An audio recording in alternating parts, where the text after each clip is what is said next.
Осыдан 2000 жыл бұрынғы Тему, қалғанының бәрі табылатын алып маркетплейс ұлы жібек жолы әрине. Ал ондағы хит тауарлардың үздік бестігіне не кіретінін білемісің? Спойлер, олардың арасында жібек жоқ. Ежелгі сауда жолы бойында ең алдымен жылқы ерекше сұранысқа ие болыпты. Қытай ақсүйектері Орталық Азияның жүйріктерін көк тәңірдің жылқылары деп атап, бір ат үшін жүздеген келі алтын төлеуге әзір болған. Сол жүйріктер үшін хан императорлары ғұндармен де түркілермен де белсенді сауда қатынасын орнатты. Келесі қазына шай. Бір кездері ол Қытайдан тыс жерлерде аса бағалы тауар саналды, құрлықпен де теңіз арқылы да жерге тарады. Атауына қарап қайда қалай жеткізілгенін аңғаруға болады.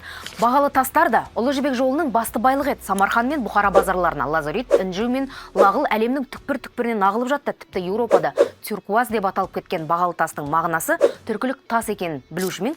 Төртінші тауар дәмдеуіштер мен хош иісті заттар. Үндістан мен Арабиядан жеткізілетін шафран мен шайырға құмартқан Рим империясы қазынасын тауысып қой жазапты. Ал бесінші әрі ең сәнді тауар насидж матасы. Алтын мен жібек жіптен зерлеп тоқылған мата Самарқан, Бұхара, Баласағұн, Тараздан бөлек Қытай, Иран және Таяу Шығыста өндірілген, бірақ аса қымбат зерлі матаның ең сапалысын әрі сән салтанаттың символы болған түрін Орталық Азия шеберлері жасаған. Қытай императорлары насиджді биліктің айрықша белгісі санаған. Айтпақшы, ертеде сауда жолын ешкім жібек жолы деп атамаған.